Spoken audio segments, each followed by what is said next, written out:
Good evening, friends, and welcome to another live reality games podcast. We are here to talk about Survivor at UVA Wahoo Warriors, Episode 9, The Betrayal Tree. There is a lot to unpack, and I am wearing my personalized Genki tribe buff. And with me is Genki himself. How are you doing? Hi, Kirk. I'm doing well. Thank you so much for having me. I'm super excited to help cover for this recap. It's awesome to have you back, buddy. And then with us as well, as you all know, two formidable cast members this season. We have Mario back with us for the second time, I want to say. Mario, it's great to have you. Thanks for having me, Kurt. It's a pleasure. And then with us for the first time is Lauren. Welcome. Happy to be here on this Saturday evening. Yes, usually we're here on Wednesday. I was suffering with allergies, and this wonderful group of people decided to postpone so that I wouldn't have to come on here red-nosed and talking all stuffy. So thank you, everybody. I appreciate it. And let's get right into this because this is the Genki Tribe buff. I have this because of Adventure Coco Pele. Anybody who knows that, I hosted that years ago. But we did not get to see how this tribe name even came about. Lauren and I were just talking about this before it started. So maybe let's just go to the man with the name. Genki, how was this decided? Yeah, so when we merged at Tribal, honestly, as a host, I just completely forgot to ask for everyone to make their tribe name because we went right into the action. So I think we made the tribe name either at the next challenge or at the next tribal, and it was completely random and like out of place. So I understand why Ryan didn't put it in the edit because I just asked, okay, by the way, I know this isn't really on topic, but what's the tribe name here? And then I don't know why everyone chose Genki, but they chose Genki. Perfect. Well, now you're really going down in history in your own series. You're the name of a tribe as well. Exactly. And a merged tribe, so somebody wins from it. So there you go. So this episode is called The Betrayal Tree, and there is a lot that we'll unpack from just that title. But here are a few interesting subtitles that I think could have made the cut.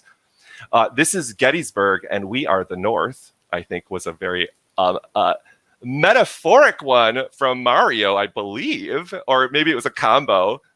That was interesting. I really liked. Okay, this is also a Survivor episode where you will actually see a cow and a fairy play an immunity challenge. So definitely check that out. And the fairy says, "I can see things, especially." It's that was the most Ellie thing to ever happen, I think, at this point of the game, and it was wonderful. It was wonderful. It was perfect. She had a portal to Forest, so check it out for sure.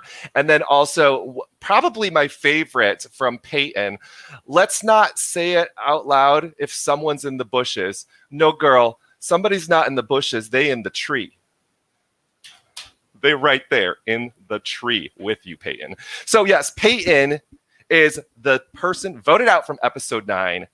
The second member of the jury joins Tommy, who is blindsided, and we start this episode dealing with the aftermath of this. And Mario, you guys did it perfectly. So Max is blindsided, Aaron suspects Margaret, and then somehow you guys are able to flip the script and get them to still believe Margaret is on their side. Mario, will you tell us a little bit about what was going down to make that happen? You know, with every vote, it's so many intricacies that happen. A lot of stuff had happened prior to that week, so everything was like left up ambiguous. But I think the biggest thing that was able to kind of like cover for Margaret was Lauren sending Tommy a screenshot of the messages that she had with Aaron. So that way, Tommy didn't react to that. Aaron didn't it didn't cause any break into it. So we were kind of like, okay, so something's fishy. So we used that as a preference to why Lauren was spooked and why she played the idol. And since there's so many fake idols and idol clues going around, no one was able to like pinpoint if someone gave Lauren an idol or if she found an idol using someone else's clue. So it's just like a lot of madness and like just being able to know how to shape that information. You can find a cover story in anything. Oh, absolutely. And so who's Lauren, was that your idea with that screenshot, or who actually created that story? It was literally, I just did it like on my own. I was just, I was curious as to what information people would give me just because, there was a little bit of a drought before that tribal. It was a little bit of a drought. And so I was like, let me see what's up with Tommy, because I think at that point, Ethan really did believe Tommy. And so he was always telling me like, oh, like Tommy's actually not like against us. He was working with them. I was like, okay. And so, yeah, it just was spur of the moment, really. I was just like, what are these people going to tell me? I honestly did the same thing in pre-merge with Sarah, Max, and I forgot his name. Ryan. Big Ryan. Yeah. I was just like, we'll see. Hey, it worked out. Text messaging is such a big part of the strategy in College Survivor. Mario, you threw a vote, but we can't really call it throwing a vote because there was a complete strategy behind it. Do you want to explain why you were the sole vote for Peyton at the end of last episode? We can call it foreshadowing, but Fair. no. So basically, part of the deal of me getting Kevin to give his idol to Lauren was guaranteeing Kevin's safety. And the only way I could do that was by throwing a vote just in case they had an idol. But also by throwing the vote, I gained trust from Kevin. And then it also put some confusion into the vote reading because everyone's like, who voted for Peyton? And I think you guys wouldn't see this, but me and Max are kind of working together. It's not like a big part of the edit, so I don't think it'll ever like come up. So I told Max, I was like, I don't know who voted for Peyton. It wasn't me. So Max then told his alliance that it wasn't me. So then it kind of came down to Ryan on the vote for Peyton, and everyone was just confused. But no, it was just like basically try to make sure that Kevin was safe and kind of built that trust with them. And effectively, all of these strategies keep Margaret's double agent status working. Like, she's able to infiltrate both sides. And a phrase you hear a lot in this episode are the lines are drawn, the lines are in the sand. At Tribal Council, you hear it a bunch. And it's like people are trying to create the lines, but the truth is Margaret's jumping back and forth and she's blurring that line, keeping it confusing. Now, it seems to me, and I don't know, I watched this episode twice. Both Margaret and Aaron seem to be both trying to adopt a similar strategy and trying to pull information from the other side. We see Aaron with Ryan a lot, and we've seen that continuously through the edit. But it seems to me that Margaret just has the upper hand, that she's more effective in pulling out the information from the other side, and Aaron's just not effective. And usually, I feel like there's more information that comes out in the next episode that might help clarify maybe why that is, but as of right now, Margaret's pulling it off. I still think she could win this thing. If she doesn't piss off enough people at Tribal Council, she's gonna be golden. Yeah, I think the Aaron and Ryan edit, they worked together a lot during that season, but it's just like it wasn't a beneficial relationship because Ryan was going against everything that Aaron wanted, and Aaron was going against everything that Ryan wanted. So when they met up trying to get information from each other, they got nowhere. And it's like Margaret was in the position to make those decisions because here she is, like being the deciding vote for practically both alliances. So that way, it's like Margaret was able to seem like she was doing better than Aaron, but Aaron was still like trying to like pull them together. But it was just like you said, the lines were kind of already drawn, so it's just mostly meeting up to waste time. This is a tangent, and it just came to me. So, Lauren, you were given an idol from Kevin, who wasn't a part of your original alliance, if I remember correctly, but's kind of like absorbed in at some point. What was your relationship with Kevin this round, like after he's kind of essentially saved you? So just after the round or like before? Like anything. I'm just curious about the relationship that's developed, if anything, post the Idol play. Yeah, I mean, Kevin's been my friend for the whole season. He's someone I definitely trusted. Maybe a little bit like after the merge, during the merge, that was a little bit of a rocky period just because there was so much misinformation about Kevin in particular. There were instances where he actually didn't tell me about the half idol until a while, and even though of course I knew from Mario that he had it, and so I think that definitely made my trust in him get a little bit rocky. But like before this tribal, and at that point, he was probably the person in the game, other than Ethan, of course, that I could trust to give me truthful information all the time, if that makes sense, just because his back was against the wall. There was no reason for him to lie to me. And I definitely felt that he was, that I was his close ally as well.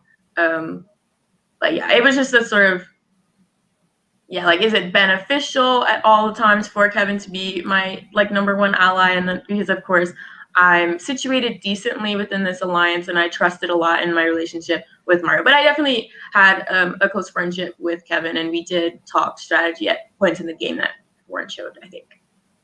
And I'm glad you bring that up, Lauren, because I'm going to kind of jump ahead because it's kind of related to this with Kevin. So Kevin's kind of consistently shown himself to get powers, get advantages. He's already won immunity, and we're just going to get to this next one in just a second. I'll just cut to the chase. Kevin ends up winning immunity. We'll talk about the challenge in a second. I questioned if Kevin needed to win immunity this round. Lauren, I'd like to hear from you. Do you think this was a good win for him, or maybe he should have like put on the brakes? It's hard to remember specifically, but I think he was definitely in danger that tribal, unfortunately. Margaret and Ryan were really just honed in on voting Kevin out. Of course, like I said, I had a close friendship with Kevin, and at that point in the game, I felt very strongly that his presence in the game was beneficial for me. And so I think me and Mario had a conversation where Mario was also on the voting out Kevin train, and I was like, I don't know, Mario, I think we should keep Kevin. He's like, no. And I'm like, I think we should. I think he's good in the game.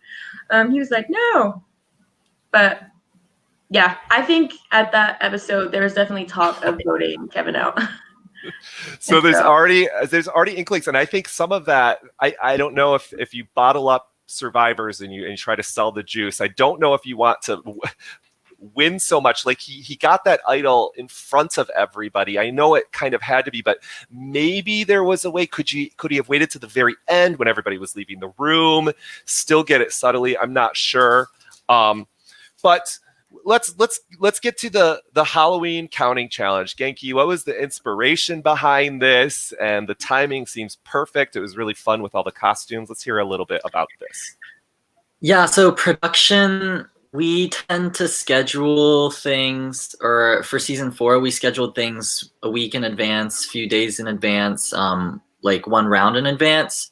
And so when we realized that the challenge was scheduled on Halloween, we were like, this is perfect. Let's have everyone come in with costumes. I came in with a Stitch onesie, and we had the counting challenge, but then we had decided to change the counting items to Halloween themed items to add on to the vibes. And I really love the Halloween edit that Ryan did for the episode. So it was a fun challenge for sure. And Ellie's jingles were great to narrate. That was fantastic with her jingling throughout the entire challenge. Also, Just shout out to Ryan for doing this. You know, every single week that goes by that we don't have an episode of Big Brother or Survivor or whatever, this is it, folks. And for the foreseeable future, College Survivor is what we got. So thank you guys for your dedication and making this so fantastic for nerds like me.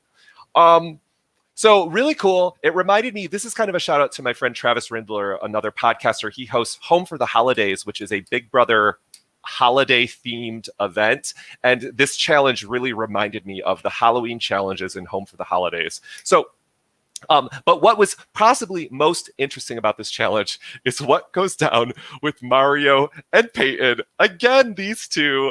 So you guys get to your station, and there is an advantage. Mario, will you tell us kind of what went down from your perspective? So basically, we ran to the same station. She had got there before me, and I think she had recognized it, and we both just kind of stood there and looked at it like, who's going to grab it? And at this point, I had already knew like there was some tension between us, so I didn't want to like seem like an asshole and just like snatch the clue. So like I kind of just waited for her to like pick it up like and open it, and I just glanced at the clues, try to remember as much as I can, and you could see me like just creeping around, trying to make it seem like I wasn't looking. But yeah, so I just kind of just let her just take it, and I looked at it, memorized as much as I could, and then just kind of went on my merry way, I guess. So it wasn't like much to it, but I personally don't like idol clues. I don't like idols. I don't want to be in that business. I love it. I do you know, Mario, do you know Heroes versus Villains from Survivor? Have you ever watched that series? I don't think I've seen that season. Okay. It's fair. I'm not gonna hate. It's like the best one. No, I think I've been waiting to watch it because I wanted to know all the characters in it. So I think I only started the first episode. Okay. It's on Netflix now, so you can watch it. Yes. Yeah, I saw that. Oh, yes. Support all our Survivor friends. Please go to Netflix and watch and binge all of their seasons. Shout out to William Yelton and everybody else that hopefully will get a gig and be working again soon. But yeah, so okay, Mario, so you haven't watched it. I'm going to spoil something. I got Amanda Kimmel vibes from you. I wanted you to snatch that clue from that popcorn. I wanted you to keep that clue. I wanted you to take it so bad and just run. I wanted you to leave the challenge, go get an idol. But fair enough, idols aren't for you. Yeah. No, I thought about it, but then I was like, a lot of people don't really like me right now. I don't need her going around telling everybody that I snatched the clue from her, because she would have flipped that and I would have been like, okay. It's true. I was just thinking like, what would people think, Yeah. So I just kind of just let her have it. Basically, you were playing a good game. Like, I'm telling you what would be a terrible choice to do, but man, that would have been like an epic LRG moment. Somebody just snatching that clue right out of the... Somebody please make this happen someday. To add on to some fun facts about idol clues, this season production was very unsuccessful in their attempts at hiding idols and like giving idol clues or hiding idol clues, because in the very first challenge there was an idol clue hidden for the run up the hill challenge and nobody found it, and we were so upset at that, and which is why we gave away an idol clue straight up to Kevin in the second challenge. But in this episode you see Peyton gets the idol clue, but she doesn't find the idol, and it's like, what are we doing wrong? What's going on that nobody's finding these idols that we are hiding? There's so many stupid like plaques and like posters. Up like I don't look at the wall when I walk. I look straight ahead because there's always somebody trying to peddle you something, make you go to their event, or just like weird like little plaques all over the place. So I think we're all like trained as students to just keep it pushing. Ignore the stuff on the wall. Like, why would you put an idol clue on the wall? Like, all the posters that be hanging out at UVA, don't nobody be looking at them. This is a spoiler for like next episode, but you see these people just walking right by at this eye level idol clue, and there's even a phone on the floor filming them, and nobody see that. This is so true. So what Genki is saying is very true to all of you budding college Survivor and Survivor players. You have to look at where the camera is pointing. It is Russell Hantz taught us this in Samoa. It's true in regular Survivor. You got to do it. Like, it might not help you, but you might find something if you're looking for it. So, but you got to be looking because it's usually.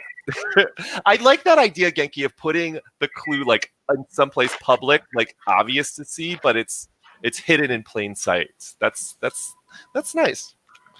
So yes, Peyton doesn't find the idol.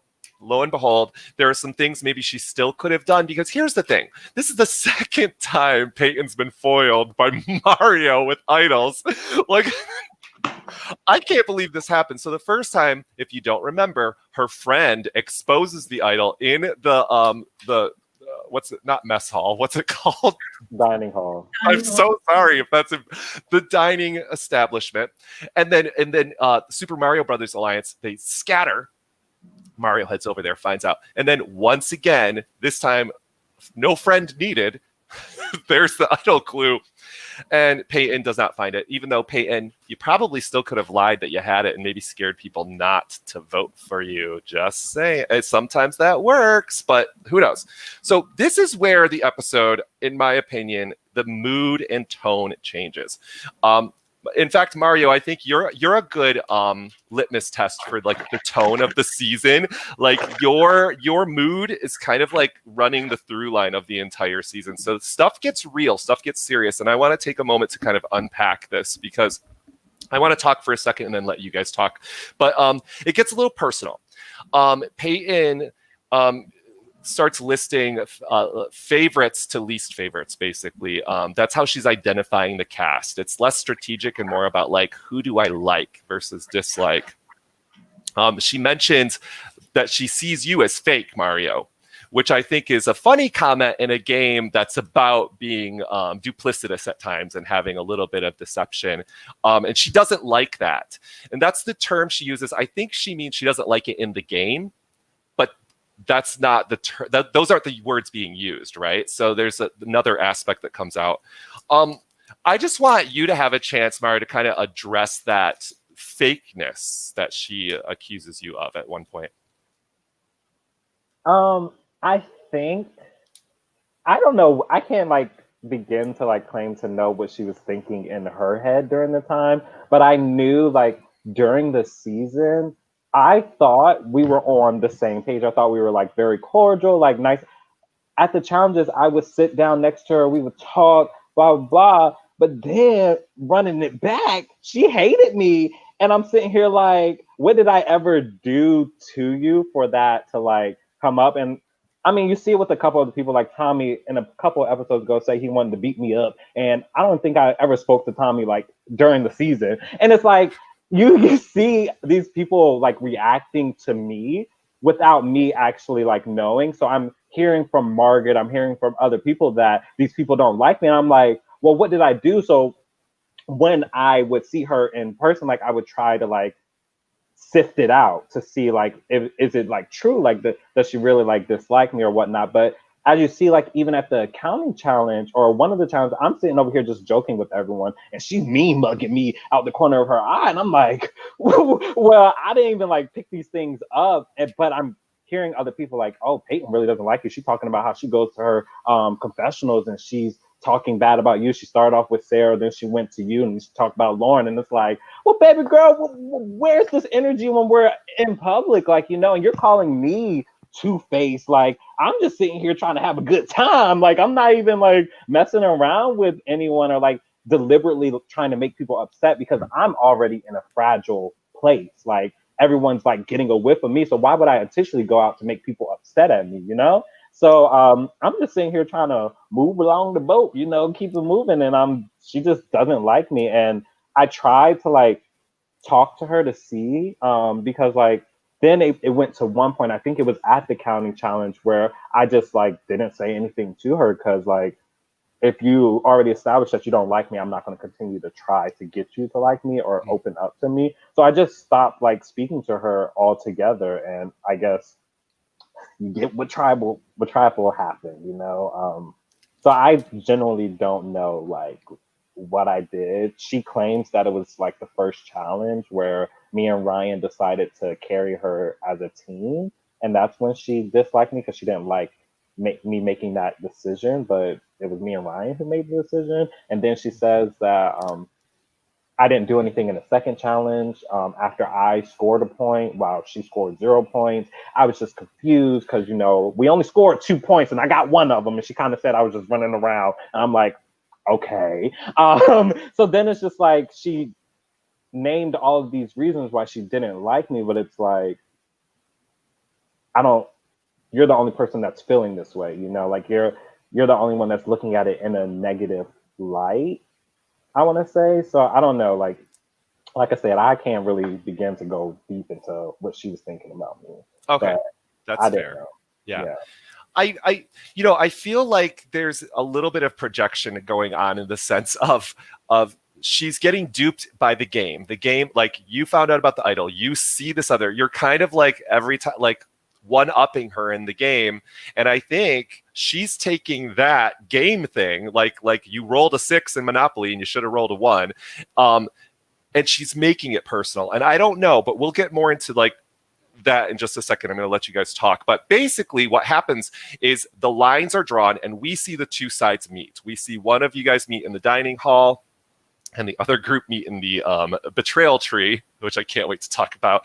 But in the dining hall, Margaret's there and she kind of fesses up that the other side has come up with a strategy that's pretty decent. It's deciding on the name at the last possible minute, so nothing slips, or hopefully nothing will slip. So Lauren, how do you guys settle on Peyton as the target? Do you remember? That's a good question. I think overall, it was between Peyton and Aaron, was it? That variable? Right? Yes. Yep. Yeah, and so I think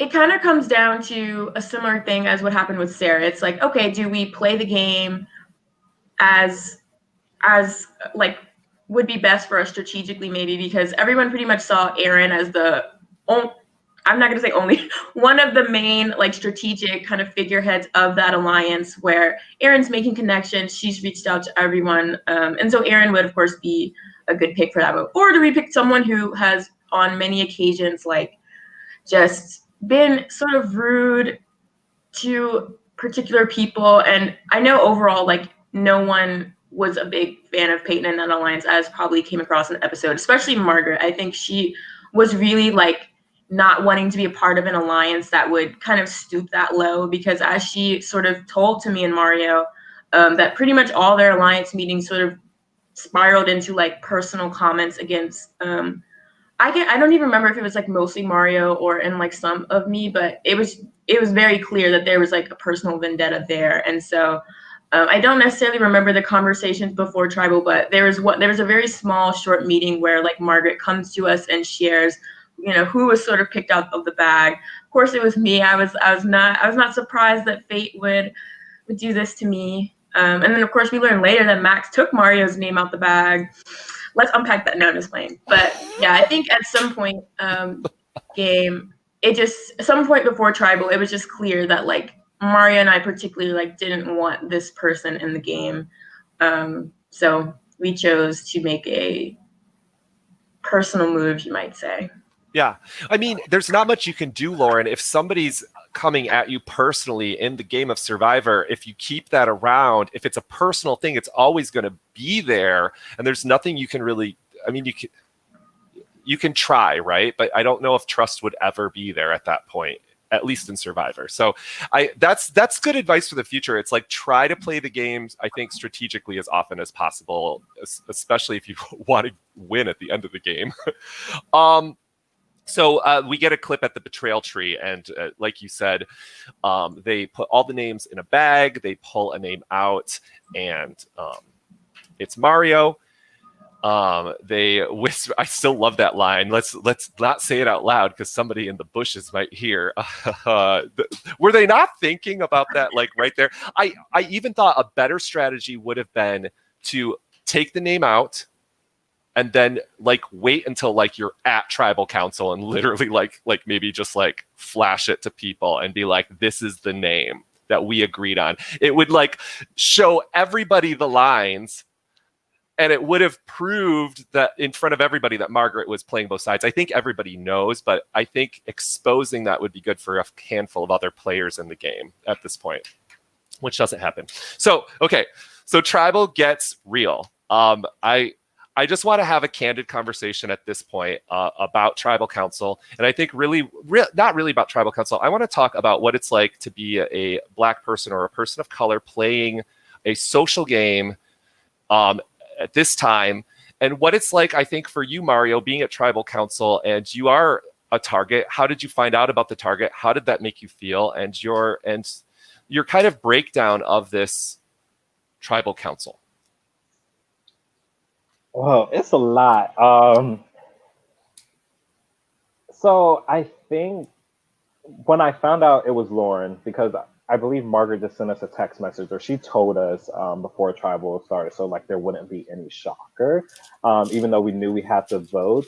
And I think that was just like, I felt bad for Lauren, because like getting that many votes, like having your life on the line, that's really like that. I just thought like it was very inconsiderate of them, for one, to pull names out of a hat. Like, we don't mean that much to you. Like, there's no strategy into that. Like, you're deliberately just throwing the game into a bag and saying, hey, like, I'm gonna pick this person. We don't care about this person at all. Like, and I don't know if I knew at this point that Max took my name out of the bag, but yeah, no. So I don't think I knew, but it's just like, you devalue us. Like, this doesn't mean anything. Like, we're all just the same to you, just little pawn. You're just gonna pull us out of the bag and decide which one of you are gonna send us home. And I'm like, okay, that's a really poor way to play this game. Like, you know, every single vote means something to someone, so you might want to make sure that you're sending home the right person, you're voting for the right person, or whatnot. So then that's going through my head, and then I think it's like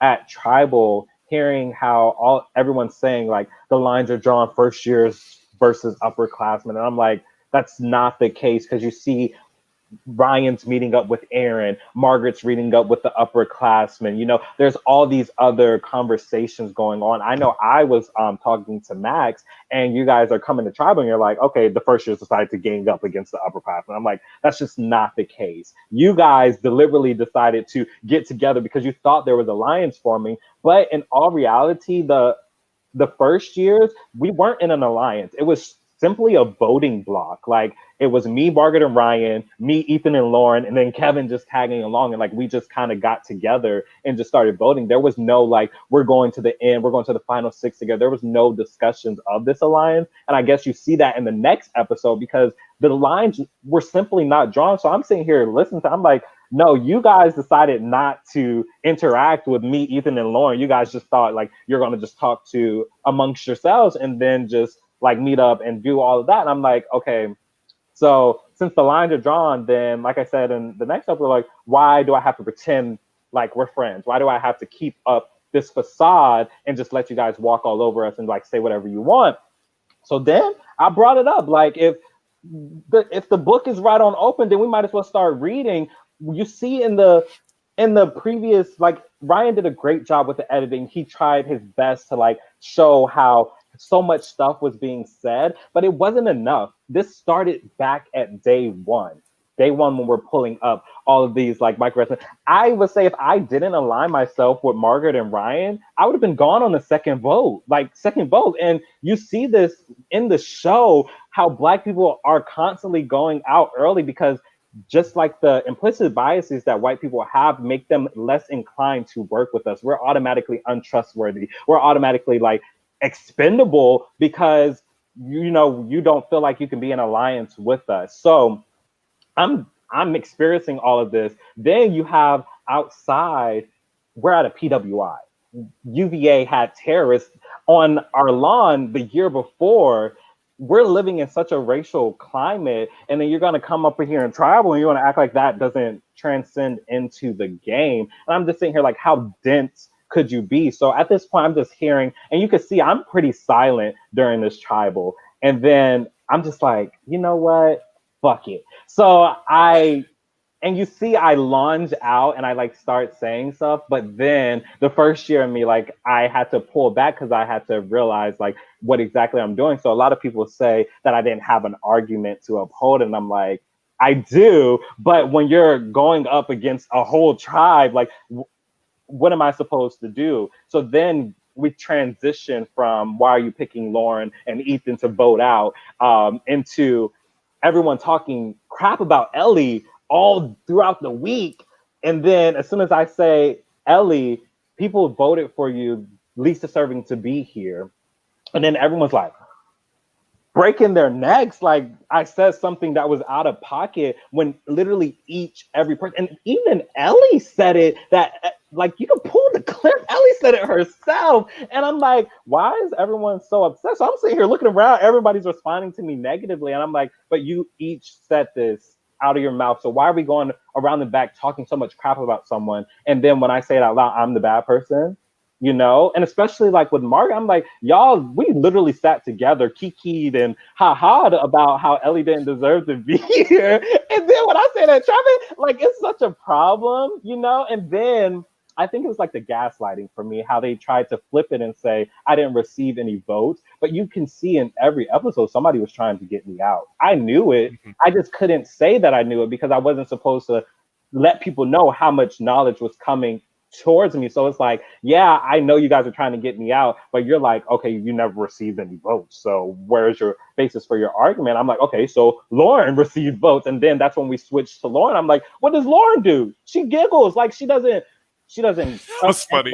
out. Like, and I'm like, and I did that to make a point because like Lauren is literally so passive. Like, she hasn't like made any enemies or anything. And you guys have targeted her 3 weeks in a row. And you guys are telling me that this has no racial context to it.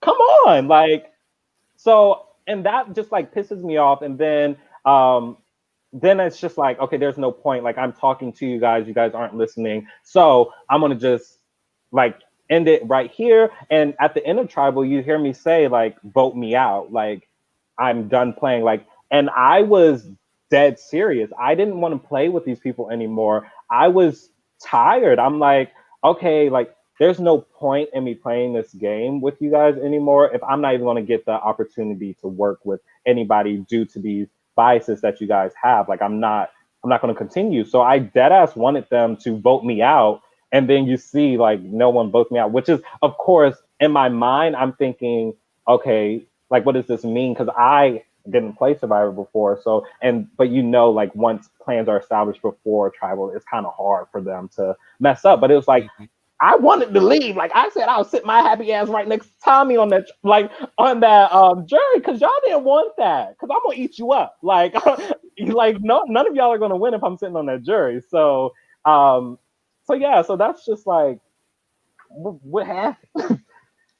There's one thing that's interesting, Mario, watching you play is like, and especially this round, because your back was against the wall once you had that information that it was you, and you can see that in your demeanor at Tribal Council. It's like, I'm going to say what I need to say to stick around. I know you're saying that you're at the end, you were like, I'm okay if I'm getting voted out, but I don't know. The words you're saying as a person that is wanting to stay in this game, and you're trying to save Lauren. What? She just giggles. Like, you're literally making her not a threat when what they're saying is she's a threat. She's a threat to, I think, them as people. I don't know if it was because they never tell us what is the threatening thing game wise. You know what I'm saying? There's the question I have, but you can sometimes just be threatened by a personality, and I think that's fair, but you need to say it. Like you have to express that. But I love that you always make a point, Mario. Like, you always give a reason. And so if you're going to play Survivor people, you always have to give a reason why you should not be voted out. Like, there is always a reason why you should stay, and you have to that's what we want to watch, and that's what we're literally seeing. And Mario, to your defense, I mean, you guys are coming in to a Tribal Council where literally everybody at home, they chant rocks, rocks, rocks. I have never seen a group of survivors go to Tribal Council and they're like, rocks, rocks, rocks. Like, do you know how this game works, right? Like, and that's Kirk.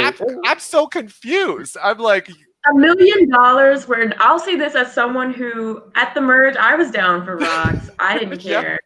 Like, I very much would have been happy had Ellie gone home, but you know, rocks, like, it's $100, you know, like, you know, it just, the stakes were so low. Like, I'm someone who, I would love to go on the real Survivor, but like this UVA Survivor is like, the stakes were so low. I really was out there to have fun. I think Mario said that earlier. Like, it was really, so Rocks is such a fun experience. That's why I was there for Rocks, but That's true. yeah. Like, I think even Peyton said that she was only there for the challenges. So everyone was there for a different reason, you know. Maybe not everyone was top strategist like the Super Mario That's Bros. fair. You know? Yeah. I think that also kind of set me off because it's like, you know, you have that extra vote. Everybody knows you have the extra vote. We know there's gonna be rock. So you're sitting here coming into tribal chanting rocks for what? Like, and then look, Kurt, just keep watching. Like, this is. Look, just know I'm about my mess, Kurt. I'm about my mess. So when you hear people chanting rocks and UVA Survivor, there's no validity. It's not happening. That's You're not, right. yeah, that's true. That's an insider tip. They were excited because they knew there wasn't going to be rocks, but they thought that the other side thought that there were going to be They rocks. thought we were dumb. No, they thought you were dumb. Yeah, lowest GPA. Yeah. So there's all sorts of stuff in this episode. We see good plays, we see bad plays, we see a lot of real conversation, which I still think we should unpack more. There's a lot of silence that I noticed during this real conversation, and I think this is a microcosm for society. A lot of times when people don't speak up, and so we see some of just the other players, and maybe it's also just uncomfortable, but I just got a microcosm of being a teacher when I see an argument or a fight happen, and it's like, we know that it takes that one person to like kind of like stand up and say something. We do see Margaret kind of chastise you for a second, Mario, about what you say. Was that concerning for you as well, knowing that she's the swing vote essentially? No. Fair. I think I was more confused, if anything. Like I said, all of the stuff that I said at Tribal had been spoken of up into Tribal. So, like, I was just confused at her anger because you saw I tried to give her a hug after Tribal, and she was like, no. And I'm like, what the hell is going on? I thought we was in the alliance together. So yeah, I was just like confused as to what happened.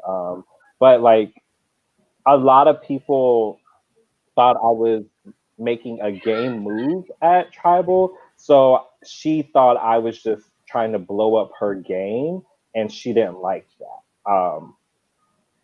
Yeah.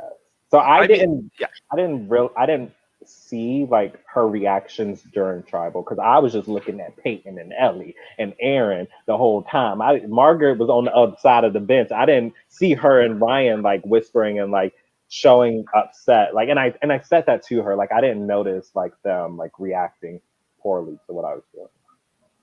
And I mean, you do say, I can't remember if it's this or if it's the confessional at the start of the next episode, which, by the way, if you've only watched this, you need to watch the next one, like literally watch them in a row. But you mentioned that everything you said is intentional. And I think that's important to know at Tribal Council, that like there's game being played while this very real conversation is happening. And it's like, it's happening in parallel, in tandem. And I think that's important to take into context as well. So Lauren, what are some other takeaways from this experience? I think we had kind of a nice conversation at the start of this before we went live about what this experience is like. Do you want to just get into that a little bit? Yeah, I mean, I'd say for me, like the only real, I'll say overall, like I really enjoyed my experience in season 4, despite how personal it got on many occasions. I think that's something that me and Barrio like would both agree with, that overall it's like Survivor is a bright spot in our first year specifically. But one thing about it is just that it's really hard for a person of color, especially, to compartmentalize those experiences. Like, I think some people would say like, oh, like you got votes, like it doesn't matter. But when those votes are like so personal and like people are saying like, oh, we're voting for you because you're a jerk, because you're aggressive, to like, I think I would share Mario's experience where like people, like I never talked to Peyton. I didn't have her. She never gave me her phone number, so I couldn't contact her if I wanted to, which I didn't, but if I did, like I couldn't have. And so I was just, even with Sarah, like I was just purely confused about like where people's perceptions of me were coming from. Because I think like Mario said, I played a pretty passive game. Like I personally had, like Mario said, it is a PWI, it's the University of Virginia, which has a very rich and storied like legacy of racism, slavery, and all that. And so I was very conscious of that, just coming from a background where it wasn't as diverse. I saw people who looked like me on a regular basis, and those were the people I hung around. So I think most people of color in the university space can relate to like putting on a persona where you're maybe a little bit muted, you talk a little bit less so you don't stand out. And for me, like the message I received is that it doesn't matter what you do. Like Sarah said, I'm too quiet. Like that's a reason to vote you out. Peyton thought I was aggressive and mean. That's why a reason to vote you out. So I was just like very confused, I guess, on like how I should conduct myself. And I think just speaking on what you said about like silence overall, the silence was because there was genuinely no one at that tribal besides me who supported Mario in any way. Even Ethan thought that Mario was like too aggressive, and that in part that was just because of like who was delivering the message, and they perceived him as being like a lot angrier and meaner than what he was. Whereas I'm listening to Mario and I'm like, yeah, like that's our experience. And so I kind of forgot the original question, which I tend to do. It was a terrible question, Lauren. It was like, just tell me more of your experience. Because I don't, at the same time, even as a teacher, when we have these conversations, I'm a high school teacher, for those that don't know, to primarily students of color in an inner city. And it's like when we have these conversations, sometimes I don't know the exact words, and I'd rather just listen in the first place and just learn more about life. But yeah, I mean, I can't imagine what the context is, but when I rewatched it, so that everybody knows, Mario never makes any exact comments about anybody. Let's be clear. There are clear inferences that you can take in maybe a couple different ways. You could take it as saying somebody's like I think Ellie says, I'm not racist or something like that. But you could also take it as just examples of biases and microaggressions that depending on like how you want to label a situation, you can label it. However, when you watch it, it's just inferences. There's a lot of emotion. And I want to say it's also like, if you haven't played Survivor, you don't know what it's like when you know that when you want to be in this game and you know there's a group of people that's almost half, if not more, that are going to try to eliminate you from this game. It affects you. It feels a different way. I mean, Genki, you've played as well. I don't know how similar you've felt, but it usually takes me like, when I get voted out, it takes me like a day. I'm kind of a bitch until then, but I mean, got to deal with me. Well, I think when it comes to this tribal, it's a perfect case study on white fragility, where you see these white people reacting to what Mario is saying and putting up a complete wall. When they hear, hey, what they're hearing when Mario speaks is they're hearing, you're racist, you are voting us because we are black, and they think automatically, hey, I'm not racist. That can't be me. I'm a nice person. Therefore, you are wrong. And therefore, I must defend myself. And white fragility is like a real concept. It's a real phenomenon that I'm not sassily wording. And you see that exactly happening with Max, Ellie, and Aaron all putting up that wall. And you see that moment that they put up that wall. Absolutely. Genki, you just worded this so well. I mean, this is my coming out party. When I first watched the episode, I sent Genki maybe 5 to 10 minutes of voice messages trying to process this. And it was clearly, you're saying it exactly how it went in my head. It was my white fragility. It was taking this concept and going like, this is Mario. If you watch my podcast, I fanboy over Mario for like weeks now, but it was a different side. It was not the jovial, joking Mario that I've been like, oh, this is somebody I'd take to the end in a heartbeat. But it was somebody fighting for their life in this game and also pointing out some very important conversations to be had that, that are hard to point out when you're not in Survivor, when you're not already in a position where your back's against the wall, because why bring that up then, right? There's a lot. Lauren, Mario, Genki, is there anything else that you'd like to, any other takes from this episode that you'd like to bring up before we end it?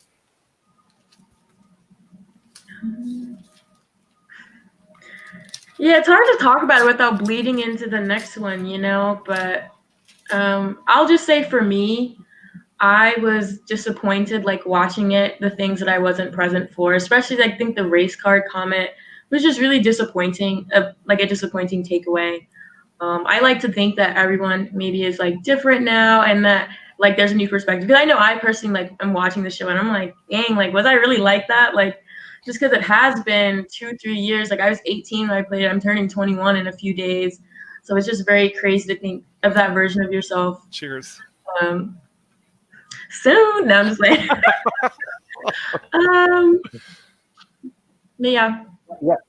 And I think for me, like going back to what you said, like just making inferences at Tribal, and you see in the clip in the next episode of me saying, like, I don't think Peyton was racist. Yep. But it's like, you don't have to be racist to, like, you know, discriminate against minorities, you know, like, you don't have to be racist to uphold implicit biases. Like, and I think I was very deliberate in not trying to call anyone outright like a racist at Tribal, but like Genki said, even me just like inferring that there was some discrimination going on, everyone like put up those walls and they were like, okay, well, let's flip this back on you, and like basically try to like make me feel like I was just like overthinking things or like blowing stuff out of proportion in a sense. And I think that goes back to like people just not being able to like having these conversations. So when it does finally happen, and unfortunately this was at a tribal council where like people can't go anywhere, like you can't walk away from the conversation, and you see how some people just completely stop talking, like Kevin, Ryan, Ethan, like Margaret, they just completely stopped talking. And then everyone else, like, they got their shields out and they're like, okay, what you're not about to do is call me racist on TV, you know, in front of these cameras, because that's just not me. And I'm like, okay, well, baby, you might not be racist, but you can still like do yada, yada, yada. And, you know, like that doesn't make you racist, but you have to admit that just the way society is structured, that these biases do come out and it does bleed into this game because it's real life, you know, whether we say it's a game all the time, but the social aspect of this game is 100% like mimicking what the social aspects of like the real world are. And I think it's just important that people recognize those things, because I know in our club, we talk a lot about like diversity and casting. There's only 3 Black people in this season, and we're made it this far. And that's not due to like us like just tagging along. We had to actively put ourselves here. Like I said, if I didn't align myself with Ryan and Margaret in the beginning, I would have been gone. Lauren would have been gone. Like, the surviving 6 because I knew. I said, so it's like, no, I'm not walking out here without a solid alliance. That's not happening. And I think if I come first, it definitely would have turned out differently, which is another thing I think we didn't necessarily talk about, is like how these dynamics played out in the pre-merge. I think part of their shields was like, oh, well, you guys are still here, obviously, so how can there be microaggressions in the game? How can there be bias? But like the truth is, from the very beginning, oh, and also I think one of like the defense to everything was that, oh, like, what am I trying to say? Oh, like Mario, you shouldn't have inserted yourself in that because it's really not applicable. You've been in a position of power the whole time. But like even, or like there's always this like justifiable reason for like everything that you bring up in terms of race. Like, oh, Lauren, like of course you're getting voted out because you're a threat. And the threatening aspect is because you're super tight with Mario and Ethan. Like you'd never vote them out. Nobody ever asked me if they wanted to vote Mario out. And I'll just be honest, like it's not on camera, but our relationship was rocky. Like obviously we had a real life friendship, which I don't think was affected by the game. Like we hung out pretty much every day, which is just like how close we were at the time. But like obviously there's like I feel like it shows that maybe I'm a little bit more passive than I actually was. Like in my confessionals, I had known about the Super Mario Bros. And obviously it was beneficial for me to be aligned with them. But you know, if someone had came to me with a really good plan to like flip on Mario at that point, I probably would have done it if not carefully considered it. But of course, no one about that because, you know, racial ties are perceived to be stronger than like any tie I could make with someone else. And like, of course, that you're probably watching Klaus, like the next episode, maybe a little tinging into that. Like you can see that that did come up, but that's really only because the lines were drawn. And I did have this perception of the other tribe as, okay, they don't like me personally. And it's personal at this point, and I cannot trust them. And I can trust these people who saved me the whole time. And so there is that social aspect. And then just what I was talking about with pre-merge is that my alliance particularly, they hated Mario. Of course, the Katie vote hadn't happened, and that's a really big reason why it was just like, oh, Mario's dangerous. Like he's the puppet master. They call me the devil. Like we got to get him out. But like this was before any of that had ever happened. I hadn't told them anything about Mario really because obviously we're still in communication. We're still friends. We're talking about the game.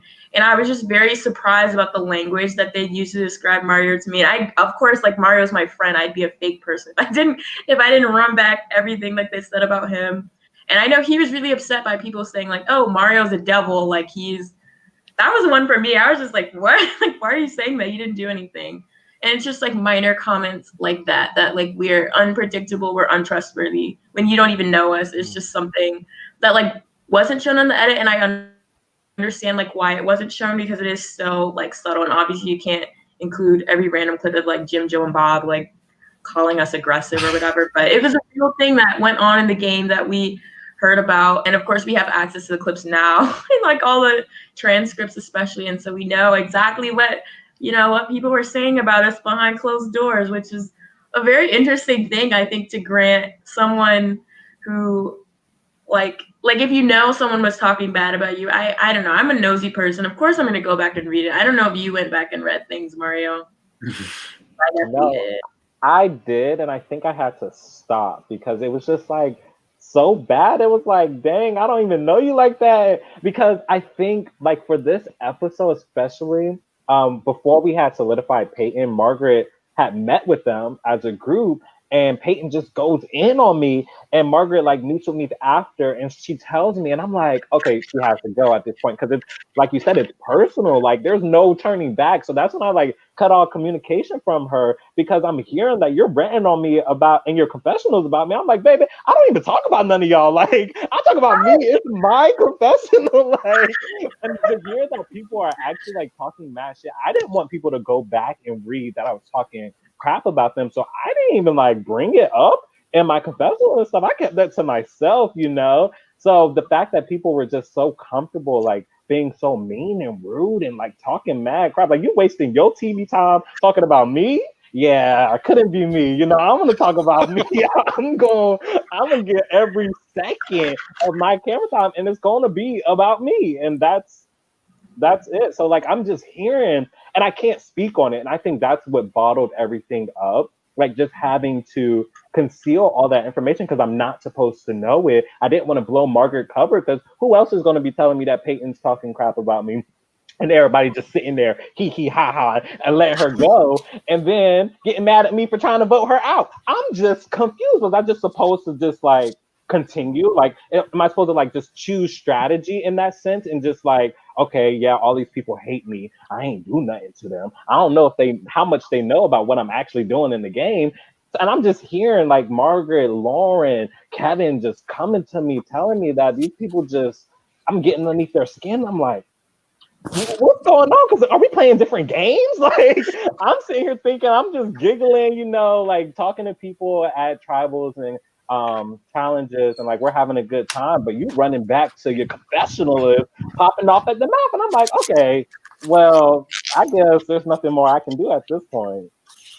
Yeah, it's very hard to like reconcile like how you see yourself. Like I know I saw myself definitely as like a very bubbly, fun, like nice person, and then just to have people like not see me that way, it's like, okay, like am I actually this? Am I actually that? Like what am I doing wrong? And like a lot of things people I think are like subconsciously failing to realize is that it's me and Mario's like first day out here. Like we're children. Like we're children. Like it's very like I think a lot of people, like especially like reading the comments, like act like we don't have emotions, I guess, and like we're not allowed to feel a type of way about like someone coming for us personally. And Yeah, it's just we are people. We're children. It's our first day at college, and to have like these upperclassmen like dislike us personally when like I know for of course me and Mario like signed up together. I thought it was a Survivor fan club. Like I just wanted to talk about Survivor, and then I think it was like Andrew or somebody at the table, and I was like, oh, like I love Survivor. It's my favorite show. Like what is this? Like I want to make friends to talk about Survivor, and they were like, we're playing it, and I was like, oh, okay, like I'll put my name down though, but like I genuinely was like out here like my main purpose in going to the club was to make friends, and so that's why I was really attached to like the Super Mario Bros plus like me and Ethan plus Kevin, our little like six alliance, because like without them I would have gone. Like it really did feel like us against like these group of people personally attacking me, although I will say like Aaron definitely was cognizant of like racial bias. That's one thing I really appreciated, like reading it back, watching it back, that Aaron was the only one that said, okay, like it like these outside things, this racism, this microaggression is inextricable from the Survivor context. And like I personally cannot understand like what they're going through, but it's up to me to be aware of that. And I wish that was something that she had maybe taken in her personal relationship with me, just because I really did. One thing about like hearing that people are in a group like talking badly about you and allowing it happen without saying anything or speaking up is that you kind of mentally like lump all those people together. Like, oh, you're hearing this and not saying anything, that must mean you co-sign. That's why I was like particular in like going to Mario and saying this stuff, because like if he watched it back and like I didn't tell him, then I'm not a very good friend, or in my mind like a person. Because if you sit there and you're hearing something and you're not speaking up, then you're co-signing it, in my mind. And so that was one thing that was like very tricky to watch back, but it was one thing I really appreciated about Aaron in particular, watching it back. Absolutely. Sorry, my computer's about to die, but the last thing I want to say is that the thing that we can learn from this is that if you are a non-marginalized person, or in this case a non-Black person, being told that you are exhibiting implicit biases, listen to them. Don't put up that wall, and believe them and hear them out, and just don't automatically assume that they are wrong and that you are right. Mm-hmm. Survivor is a microcosm for life. They knew it when they started the season 1, and they filmed it, and they saw it, and it still is. We're still learning stuff about culture and humanity as this crazy game gets played out. Thank you guys for giving us another riveting episode. You can watch episode 10 already. I made a banner. I'm new to this. This is my new thing. Hey guys, I made a banner. Episode 11 drops on Wednesday, right? I'm correct, right? Yeah. I didn't want to mess it up. All right, so super stoked. Guys, there's a showmance, literally, episode 10, a showmance is budding. You get to see the fallout from Rocks not happening, and it's good. It's really good. My winner picks, I'm still going to have 2, because I don't know, I picked 2. I'm going to still pick Margaret, because I don't know, she could still win it. I feel like she's pissing people off now as of this episode, but we'll see. And then this is going to surprise you. This is new. I'm leaving the Max train. Sorry, Max. I was thinking you might have it for a second there, but I don't know, buddy. Not with this round.